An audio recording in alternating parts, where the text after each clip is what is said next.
Hello guys, welcome back to let's talk Mallu channel. നമ്മളിന്ന് കാണാൻ പോകുന്നത് money heist season 5 part 1 episode 4 ആണ്. ഇതിന് തൊട്ടുമുമ്പുള്ള 3 എപ്പിസോഡ് നമ്മുടെ ചാനലിൽ നമ്മൾ ചെയ്തിട്ടുണ്ട്. നിങ്ങൾ കണ്ടിട്ടില്ല എന്നുണ്ടെങ്കിൽ താഴെ ഡിസ്ക്രിപ്ഷനിൽ ലിങ്ക് കൊടുത്തേക്കാം. സഗാസ്കയും ടീമും ബാങ്കിന്റെ റൂഫ് ടോപ്പ് ബോംബ് വെച്ച് തകർക്കുന്നത് ടി വിയിൽ കണ്ടുകൊണ്ടിരിക്കുന്ന പ്രൊഫസറെ കാണിച്ചുകൊണ്ടാണ് കഴിഞ്ഞ എപ്പിസോഡ് അവസാനിച്ചത്. ഇതേ സമയം ബാങ്കിനുള്ളിൽ എന്താണ് നടന്നതെന്ന് കാണിച്ചുകൊണ്ടാണ് ഈ എപ്പിസോഡ് സ്റ്റാർട്ട് ചെയ്യുന്നത്. മിലിറ്ററിയുടെ പ്ലാൻ മനസ്സിലാക്കിയ പെലർമോ എല്ലാവരെയും തിരിച്ചു വിളിക്കുകയാണ്, എല്ലാവരെയും പൊസിഷൻ മാറ്റാൻ പറയുന്നുണ്ട്. എന്നാൽ ഹെൽസിങ്കി വേറൊരു സ്ഥലത്ത് ബാരിക്കേഡുകൾ തയ്യാറാക്കിക്കൊണ്ടിരിക്കുകയാണ്. ഹെൽസിങ്കിനെ പെലർമോ വിളിച്ചു പറയുന്നുണ്ട്, നീ പെട്ടെന്ന് തിരിച്ചു വരാൻ. അപ്പോൾ ഹെൽസിങ്കി പറയുന്നത്, ഞാൻ ഈ ബാരിക്കേഡ് ചെയ്തുകൊണ്ടിരിക്കുകയാണ്, ഇത് തീർത്തുടനെ ഞാൻ അങ്ങോട്ട് വരാമെന്ന് പറയുന്നു. അങ്ങനെ പറഞ്ഞുകൊണ്ടിരിക്കുമ്പോഴാണ് അവിടെ ബോംബ് ബ്ലാസ്റ്റ് ചെയ്യുന്നത്. ഹെൽസിങ്കി നിന്ന സ്ഥലത്ത് നിന്ന് തൊട്ടടുത്ത് തന്നെയാണ് ബോംബ് ബ്ലാസ്റ്റ് ചെയ്തത്.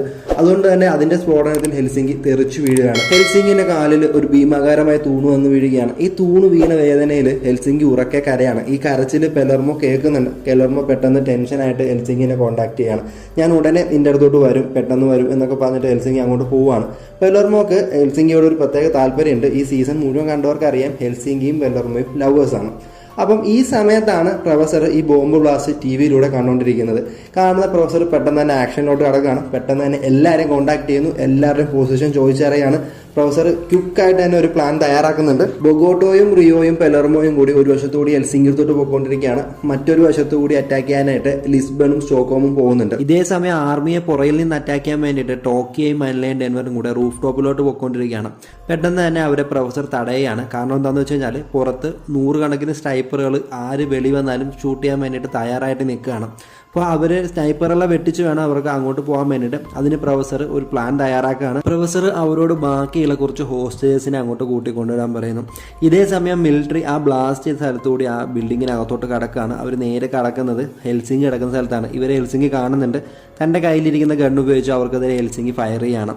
അവരും തിരിച്ചു ഫയർ ചെയ്യുന്നു. അവസാനം ഹെൽസിങ്കിന്റെ കയ്യിലുണ്ടായിരുന്ന തോക്കിൽ ബുള്ളറ്റുകൾ തീരുകയാണ്. ഇത് മനസ്സിലാക്കിയ ആർമിയിലെ ഒരാൾ ഹെൽസിങ്കിനെ ഷൂട്ട് ചെയ്യാനായിട്ട് ഹെൽസിങ്കിയുടെ അടുത്തോട്ട് ചെല്ലുകയാണ്. പെട്ടെന്നാണ് അവിടേക്ക് പെലർമോയും ടീമും കടന്നു വരുന്നത്. അവർ ഈ ആർമിക്കെതിരെ ഫയർ ചെയ്യുന്നു. അവരെല്ലാവരും കവറിൽ പോവുകയാണ്. ഇതാണ് ശരിയായ അവസരമെന്ന് മനസ്സിലാക്കിയ പെലർമോ തൻ്റെ കയ്യിലുണ്ടായിരുന്ന മിസൈൽ ലോഞ്ചർ അവർക്കെതിരെ ഉപയോഗിക്കുകയാണ്. മിസൈൽ വിട്ടപാടെ അവിടെ ഭയങ്കരമായൊരു ബ്ലാസ്റ്റ് നടക്കുന്നു. ആർമിയിലുണ്ടായിരുന്ന കുറച്ച് പേർക്ക് നല്ല രീതിയിൽ പരിക്ക് പറ്റാണ്. ഇവിടുന്ന് കട്ട് ചെയ്ത് ബെർലിന്റെ ഫ്ലാഷ് ബാക്ക് ആണ് നമ്മളെ കാണിക്കുന്നത്. അവർ പ്ലാൻ ചെയ്തുകൊണ്ടിരിക്കുന്ന ഹൈസ്റ്റ് അവർ നടപ്പിലാക്കാൻ പോവുകയാണ്. അതിനായിട്ട് അവർ ആദ്യം ചെയ്യുന്നത് ടാറ്റിയാനയുടെ പിയാനോ ട്യൂണിസ്റ്റ് ആയിട്ട് റാഫേലിനെ പരിചയപ്പെടുത്തുകയാണ്. അത് റാഫേലിനെ ഉപയോഗിച്ചിട്ട് അവിടുത്തെ ഒരു സെക്യൂരിറ്റി ഗാർഡിന്റെ ഫിംഗർ പ്രിന്റും മറ്റ് കോഡുകളും അവർ ഹാക്ക് ചെയ്യുന്നു. അതിന്റെ കാരണം എന്താണെന്ന് വെച്ച് കഴിഞ്ഞാൽ ഒരു സെക്യൂരിറ്റി ഗാർഡിന്റെ ഫിംഗർ പ്രിന്റോ അല്ലെങ്കിൽ അവരുടെ കോഡ് ഉപയോഗിച്ച് മാത്രമേ അവിടുത്തെ സീക്രട്ട് റൂമിന്റെ ഡോറുകൾ തുറക്കാൻ സാധിക്കുകയുള്ളൂ. അതിനു വേണ്ടിയിട്ടാണ് അവർ അതാദ്യം ചെയ്യുന്നത്. അതുകൂടാതെ അവർ ആദ്യമേ തയ്യാറാക്കി വെച്ചിരിക്കുന്ന ഡ്യൂപ്ലിക്കേറ്റ് ഗോൾഡ് റാഫേലിന്റെ ടൂൾ ബോക്സിൽ വെച്ചിട്ട് അവർ അകത്തോട്ട് കടത്തുകയാണ്. എന്നാൽ ഇതൊന്നും അല്ലായിരുന്നു അവരുടെ മുമ്പിലുണ്ടായിരുന്ന പ്രധാന വെല്ലുവിളി എന്ന് പറയുന്നത്. യഥാർത്ഥ ഗോൾഡ് സൂക്ഷിച്ചു വെച്ചിരിക്കുന്ന റൂമിന് മുമ്പിൽ നിൽക്കുന്ന സെക്യൂരിറ്റി ഗാർഡായിരുന്നു അവരുടെ ഏറ്റവും വലിയ വെല്ലുവിളി. അയാൾ ഒരു സെക്കൻഡ് പോലും അതിന്റെ മുമ്പിൽ നിന്ന് മാറി നിൽക്കില്ല. അയാൾക്കാണെങ്കിൽ വീക്കസ്റ്റ് പോയിന്റുകളായിട്ട് ഒന്നുമില്ല. ആകെയുള്ളത് അയാളുടെ അച്ഛനാണ്. അയാളുടെ അച്ഛന് മനോനില തെറ്റിയ ഒരാളായിരുന്നു. ഇത് തന്നെ ഉപയോഗിച്ച് അയാളുടെ ശ്രദ്ധ തിരിക്കാൻ വേണ്ടിയിട്ട് അവർ തീരുമാനിക്കുന്നു. അങ്ങനെ അവർ കാത്തിരുന്ന ആ ദിവസം എത്തുകയാണ്. ടാറ്റിയാനകത്ത് പ്രോഗ്രാം അവതരിപ്പിച്ചുകൊണ്ടിരിക്കുകയാണ്. അവിടെ തന്നെ റാഫേലും ബെർലിനും ഉണ്ട്. പുറത്ത് ആ സെക്യൂരിറ്റി ഗാർഡിന്റെ അച്ഛനുമായിട്ട് മാർഷലും കാത്തു നിൽക്കുന്നു. ബെർലിൻ റാഫേലിനോട് ആ ഡ്യൂപ്ലിക്കേറ്റ് ഗോൾഡ് എടുത്തുകൊണ്ടുവരാൻ പറയുന്നു. റാഫേൽ തന്റെ കയ്യിലിരിക്കുന്ന ഫേക്ക് കാർഡ് ഉപയോഗിച്ച് ആ സീക്രട്ട് റൂം തുറന്ന് ആ ഡ്യൂപ്ലിക്കേറ്റ് ഗോൾഡ് ഇരിക്കുന്ന സൂക്കേഴ്സുമായി പുറത്തോട്ട് വരികയാണ്. ഇതേ സമയം ബെർലിൻ മാർഷലിനോട് ആ സെക്യൂരിറ്റി ഗാർഡിന്റെ അച്ഛനെ അകത്തോട്ട് കടത്തിവിടാൻ പറയുന്നു. എന്നിട്ട് ഇവർ നേരെ പോകുന്നത് ആ സീക്രട്ട് റൂമിന്റെ ഫ്രണ്ടിലോട്ടാണ്. എന്നിട്ട് അവർ ആദ്യം ചെല്ലുന്നത് ആ ഒറിജിനൽ ഗോൾഡ് ഇരിക്കുന്ന റൂമിന്റെ ഫ്രണ്ടിലോട്ടാണ്. എന്നിട്ട് അവർ അവിടെയുള്ള സെക്യൂരിറ്റി ക്യാമറ ഹാക്ക് ചെയ്യുന്നു. ഇതേ സമയം തന്നെ മാർഷൽ ആ സെക്യൂരിറ്റിയുടെ അച്ഛനെ അകത്തോട്ട് കടത്തിവിട്ടിരുന്നു. അച്ഛനെ കണ്ട സെക്യൂരിറ്റി ഗാർഡ് പെട്ടെന്ന് തന്നെ തനിക്ക് പകരം ഒരാളെ നിർത്താൻ ആവശ്യപ്പെട്ടിട്ട് അവിടുന്ന് പോകുന്നു. എന്നാൽ ആ കോള് അറ്റൻഡ് ചെയ്തത് ബെർലിൻ ആയിരുന്നു. അയാൾ പോയ ഉടനെ തന്നെ ഇവർ രണ്ടുപേരും നേരെ ആ റൂമിനകത്തോട്ട് കടക്കുകയാണ്. അതിനകത്ത് കടന്ന ഉടനെ തന്നെ റാഫേൽ തന്റെ ഹാക്കിംഗ് സ്കിൽ ഉപയോഗിച്ചിട്ട് ആ ഗോൾഡ് ഇരിക്കുന്ന ലോക്കർ കണ്ടെത്തിക്കൊണ്ടിരിക്കുകയാണ്. ഇതേ സമയം ആ സെക്യൂരിറ്റി ഗാർഡ് തന്റെ അച്ഛനെ കണ്ടെത്തി തിരികെ വരാൻ പോവുകയാണ്. ഇത് മാർഷൽ ബെർലിനെ വിളിച്ചു പറയുന്നുണ്ട്. ബെർലിൻ നമുക്ക് കുറച്ചും കൂടെ സമയം വേണം, അയാളെ എങ്ങനെയും കുറച്ചു നേരം കൂടി തടഞ്ഞു നിർത്താൻ വേണ്ടി പറയുന്നു. ഇതനുസരിച്ചിട്ട് മാർഷൽ ഓരോ കാര്യങ്ങൾ പറഞ്ഞ് അയാളെ തടയാൻ ശ്രമിക്കുന്നുണ്ട്. എന്നാലും ഒരുപാട് നേരം അയാളെ തടഞ്ഞു നിർത്താൻ മാർഷലിനും സാധിക്കുന്നില്ല. അങ്ങനെ അയാൾ ആ റൂമിന്റെ അങ്ങോട്ട് പോവുകയാണ്. ഇത് മാർഷൽ വിളിച്ചു പറയുന്നു. അയാൾ ആ റൂമിൽ എത്തുന്നതിന് സെക്കൻഡുകൾക്ക് മുമ്പ് ബെർലിനും റാഫേലും അതിന് പുറത്തിറങ്ങുകയാണ്, ആ ഗോൾഡും കൈക്കലാക്കിക്കൊണ്ട്. അവർ ആ ഗോൾഡുമായി അവിടെ തന്നെയുള്ള ഒരു വാഷ്റൂമിലോട്ട് കയറുകയാണ്. ആദ്യത്തെ ഹൈസ് വിജയകരമായി പൂർത്തിയാക്കിയതിന്റെ ഭയങ്കരമായ സന്തോഷത്തിലായിരുന്നു റാഫേൽ. എന്നാൽ ബെർലിൻ റാഫേലിന്റെ കയ്യിരിക്കുന്ന ആ ഗോൾഡ് അടങ്ങിയ ബോക്സ് മേടിച്ചിട്ട് അവിടെ നിന്ന് താഴേക്ക് വെള്ളത്തിലോട്ട് ഇട്ട് കളയുകയാണ്. ഇത് കണ്ട റാഫേൽ ബെർലിനോട് അച്ഛൻ എന്താണ് ഈ ചെയ്യുന്നത്, 15 കിലോയോളം തൂക്കമുള്ള സ്വർണം അച്ഛൻ എന്തിനാണ് വെറുതെ കളഞ്ഞതെന്ന് പറഞ്ഞിട്ട് ടെൻഷൻ ആവുകയാണ്.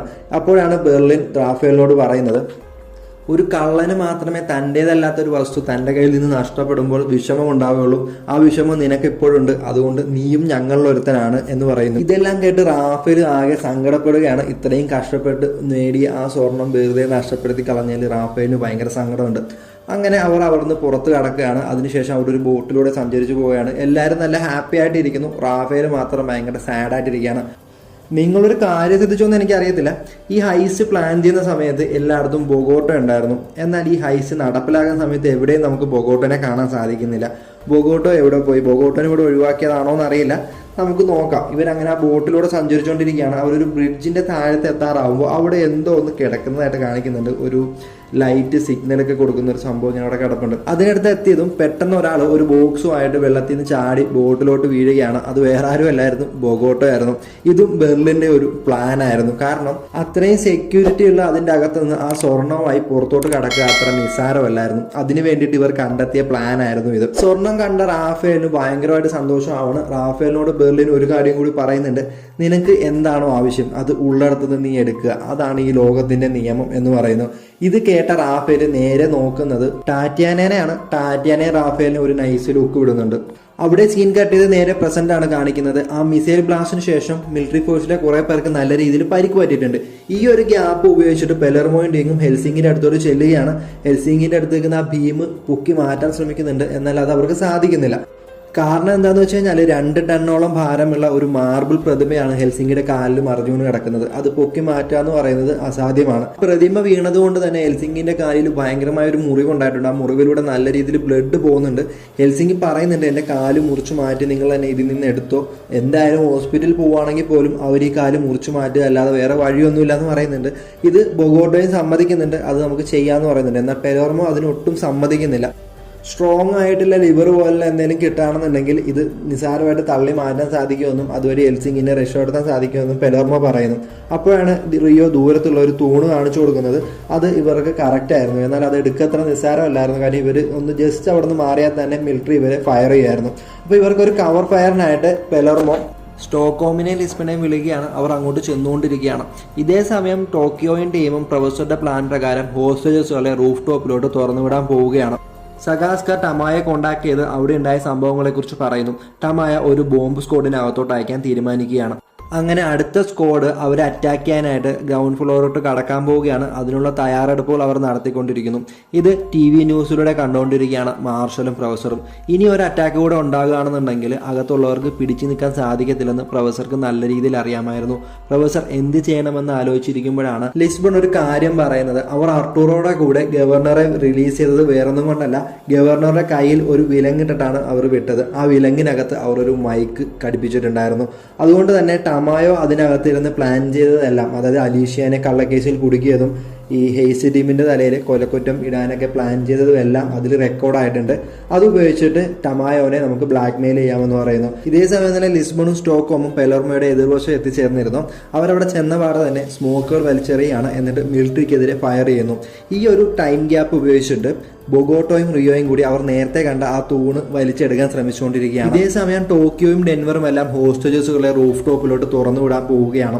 അവരുടെ കയ്യിലുണ്ടായിരുന്ന ആയുധങ്ങളെല്ലാം ഒരു ബാഗിലാക്കി അത് ഒരു കയറിൽ കെട്ടി അതിന്റെ മറ്റേ അറ്റം ടോക്കിയോയുടെ കാലിൽ കെട്ടിയിട്ടാണ് അവർ പോകുന്നത്. കാരണം എന്താണെന്ന് വെച്ച് കഴിഞ്ഞാൽ ഇവരുടെ കയ്യിൽ ആയുധം ഇരിക്കുന്നത് പോലീസുകാർ കാണുകയാണെന്നുണ്ടെങ്കിൽ ഇവർ ഹോസ്റ്റേജസുകളല്ല ഹൈസ്റ്റ് ടീമാണെന്ന് അവർക്ക് മനസ്സിലാവുകയും ഇവരെ ഷൂട്ട് ചെയ്യുകയും ചെയ്യും. അതുകൊണ്ട് തന്നെ പോലീസ് കാണാതെ ആയുധങ്ങൾ കൊണ്ടുപോകാൻ വേണ്ടിയിട്ടാണ് ഇവർ ഇങ്ങനെയൊക്കെ ചെയ്യുന്നത്. അങ്ങനെ ഹോസ്റ്റേജസുകളുടെ ഇടയ്ക്ക് കൂടെ ഇവരും അങ്ങോട്ട് പോവുകയാണ്. പെട്ടെന്ന് മനിലയ്ക്ക് പാനിക് അറ്റാക്ക് ഉണ്ടാവുകയാണ്. ടോക്കിയോയും ഡെൻവറും കൂടി മനിലിനെ ആശ്വസിപ്പിക്കാൻ ശ്രമിക്കുന്നുണ്ട്. ഇതിൻ്റെ ഇടയ്ക്ക് മനില ഡെൻവറിന് ഇഷ്ടമാണെന്നുള്ള കാര്യമൊക്കെ അവരോട് പറയുന്നുണ്ട്. അങ്ങനെ മനില കൂളാവുകയാണ്. അതിനുശേഷം അവർ ആയുധങ്ങൾ കൈക്കലാക്കി തയ്യാറെടുത്തുകൊണ്ടിരിക്കുകയാണ്. ഇതേ സമയം പ്രൊഫസർ ടമായോനെ കോണ്ടാക്ട് ചെയ്യാണ്. എന്നിട്ട് ഈ അടുത്ത അറ്റാക്ക് നിർത്തിവെക്കാൻ പറയുന്നു. എന്നാൽ ആദ്യം ടമായോ അത് സമ്മതിക്കുന്നില്ല. എന്നാൽ പ്രൊഫസർ ഒരു പാകിസ്ഥാൻ ഹാക്കറിന്റെ സഹായത്തോടെ അവർ നേരത്തെ റെക്കോർഡ് ചെയ്ത് വെച്ചിരിക്കുന്ന ടമായോയുടെ ഓഡിയോ ക്ലിപ്പ് ടമായോക്ക് തന്നെ കേൾപ്പിച്ചു കൊടുക്കുകയാണ്. ഇത് പബ്ലിക്കിന് റിലീസ് ചെയ്യുമെന്ന് പ്രൊഫസർ ടമായോട് പറയുന്നു. അതുകൊണ്ട് തന്നെ ടമായോ പെട്ടെന്ന് ടെൻഷൻ ആവുകയാണ്. അത് ഭയന്ന് ടമായോ ആ അറ്റാക്ക് ക്യാൻസൽ ചെയ്യുകയാണ്. ഇതേ സമയം ബൊഗോട്ടോ റിയോയും ആ ലിവർ കൈക്കലാക്കുകയും അത് ഉപയോഗിച്ചിട്ട് ഹെൽസിങ്ങിനെ ആ ട്രാപ്പിൽ നിന്ന് രക്ഷപ്പെടുത്തുകയും ചെയ്യുന്നു. എന്നിട്ട് ഹെൽസിങ്ങിനെ സേഫായ ഒരു സ്ഥലത്ത് നിർത്തിയിട്ട് ഇവർ മിലിറ്ററിക്കെതിരെ ഫയർ ചെയ്തുകൊണ്ടിരിക്കുകയാണ്. മുകളിൽ ടോക്കിയോ ടീമും റെഡിയായത് അറിഞ്ഞ പെലർമോ ബാക്കിയുള്ളവർക്ക് ഫയറിങ് നിർത്തിയിട്ട് ഹൈഡ് ചെയ്യാൻ പറയുന്നു. അങ്ങനെ അവർ നിൽക്കുമ്പോൾ ഇവർ തിരിച്ച് ഫയർ ചെയ്യാത്തത് കൊണ്ട് തന്നെ മിലിറ്ററി ടീം ഇവർക്ക് നേരെ വന്നുകൊണ്ടിരിക്കുകയാണ്. ഇവർ മുമ്പോട്ട് പോകുമ്പോൾ ടോക്കിയോയ്ക്കും ടീമിനും ഇവരെ പുറകിൽ നിന്ന് അറ്റാക്ക് ചെയ്യാൻ എളുപ്പമായിരുന്നു. ഇത് പെലർമയുടെ ഒരു പ്ലാൻ ആയിരുന്നു. അതുപ്രകാരം മിലിറ്ററി ടീം പെലർമയുടെ അടുത്തോട്ട് പൊയ്ക്കൊണ്ടിരിക്കുമ്പോൾ തന്നെ പെട്ടെന്ന് തന്നെ ടോക്കിയോ ടീമും പുറകിലൂടെ ഇവരെ അറ്റാക്ക് ചെയ്യുകയാണ്. ടോക്കിയോയും ടീമും അറ്റാക്ക് ചെയ്ത ഉടനെ തന്നെ മിലിറ്ററി ടീം അവർക്ക് നേരെ തിരിയുകയാണ്. അപ്പോൾ തന്നെ പെലർമോയും ടീമും ഒരു വശത്തു നിന്നും ലിസ്ബണും സ്റ്റോക്ക്ഹോമും മറ്റൊരു വശത്തും അവരെ അറ്റാക്ക് ചെയ്യുന്നു. വേറെ വഴിയില്ലാതെ മിലിറ്ററി ടീം അവിടെ ഹൈഡ് ചെയ്ത് നിൽക്കുകയാണ്. ട്രാപ്പിൽ അകപ്പെട്ടു എന്ന് മനസ്സിലാക്കിയ സഗാസ്ക ടമായോനെ ബാക്കപ്പ് ടീമിനായിട്ട് വിളിക്കുകയാണ്. എന്നാൽ ബാക്കപ്പ് ടീമിനെ ഒന്നും തരാൻ പറ്റത്തില്ല, നിങ്ങൾ ഉള്ളവരെ വെച്ചിട്ട് തന്നെ അറ്റാക്ക് ചെയ്യാൻ പറയുന്നു. ഇതിനിടയ്ക്ക് പെലർമോ അവരോട് കീഴടങ്ങാൻ പറയുകയാണ്. 10 സെക്കൻഡ് സമയം അവർക്ക് കൊടുക്കുന്നു. ഈ ഒരു സമയം കൊണ്ട് തന്നെ അവർ രക്ഷപ്പെടാനായി മറ്റൊരു പ്ലാൻ തയ്യാറാക്കുകയാണ്. ആ പ്ലാൻ എന്താണെന്ന് വെച്ച് കഴിഞ്ഞാൽ ഗാന്ധിയുടെ ഫിംഗർ പ്രിന്റ് ഉപയോഗിച്ച് ഒരു റൂമിലെ ഡോറ് ലോക്ക് ചെയ്യാനും അൺലോക്ക് ചെയ്യാനും സാധിക്കുമായിരുന്നു. ആ റൂമിലോട്ട് കുറച്ച് ടീമിനെ ഓടിച്ചു കയറ്റുകയാണെന്നുണ്ടെങ്കിൽ ബാക്കിയുള്ള ടീമിനെ ഇവർക്ക് അറ്റാക്ക് ചെയ്യാൻ എളുപ്പമായിരുന്നു. അതുകൊണ്ട് തന്നെ ഇവർ തൻ്റെ കയ്യിലുണ്ടായിരുന്ന ഗ്രനേഡുകളും സ്മോക്കുകളും പെലർമോയുടെ ടീമിൻ്റെ നേരെ എറിയുകയാണ്. ഗ്രനേഡ് പൊട്ടിത്തെറിച്ചതുകൊണ്ട് തന്നെ ടോക്കിയോ ടീം ഒരു വശത്ത് ലോക്കാവുകയാണ്. മറ്റൊരു വശത്ത് പെലർമോനെയും ടീമിനെയും സഗാസ്കൻ ടീം ഫയർ ചെയ്ത് ഒരു റൂമിലോട്ട് കയറ്റുകയാണ്. അതിനുശേഷം ഗാന്ധിയ തൻ്റെ ഫിംഗർ പ്രിന്റ് ഉപയോഗിച്ചിട്ട് ആ റൂമിൻ്റെ ഡോറ് ലോക്ക് ചെയ്യുന്നു. ഈ ഒരു ഫിംഗർ പ്രിന്റ് ലോക്കിംഗ് സിസ്റ്റത്തിൻ്റെ കാര്യം പ്രൊഫസറുടെ പ്ലാനിലില്ലായിരുന്നു. പ്രൊഫസർക്ക് പെട്ടെന്ന് എന്ത് ചെയ്യണമെന്ന് അറിയാതെ പ്രൊഫസർ നിന്നു പോവുകയാണ്. ടോക്കിയോടും ടീമിനോടും പ്രൊഫസർ കിച്ചണിൽ കയറി ഒളിക്കാൻ പറയുകയാണ്. ഇവർ കിച്ചണിൽ കയറുന്ന കണ്ട ഗാന്ധിയയും ടീമും അവർക്ക് നേരെ ചെന്നുകൊണ്ടിരിക്കുകയാണ്. ഗാന്ധിയ അവരോട് ചെല്ലുമ്പോൾ പറയുന്നുണ്ട്, ടോക്കിയോ, ഞാൻ നിന്റെ അടുത്തോട്ട് വന്നുകൊണ്ടിരിക്കുകയാണ്. ഞാൻ നിന്നോട് പറഞ്ഞിട്ടുണ്ട് നിന്നെയും നെയ്റോബിയുടെ കൂടെ സ്വർഗത്തിലേക്ക് ഞാൻ അയക്കാമെന്ന്. ഇത് കേൾക്കുന്ന ടോക്കിയോ എന്തും നേരിടാനായി തയ്യാറായിട്ട് അവിടെ നിൽക്കുകയാണ്. ഇത്രയും കാണിച്ചുകൊണ്ട് ഈ എപ്പിസോഡ് അവസാനിക്കുകയാണ്.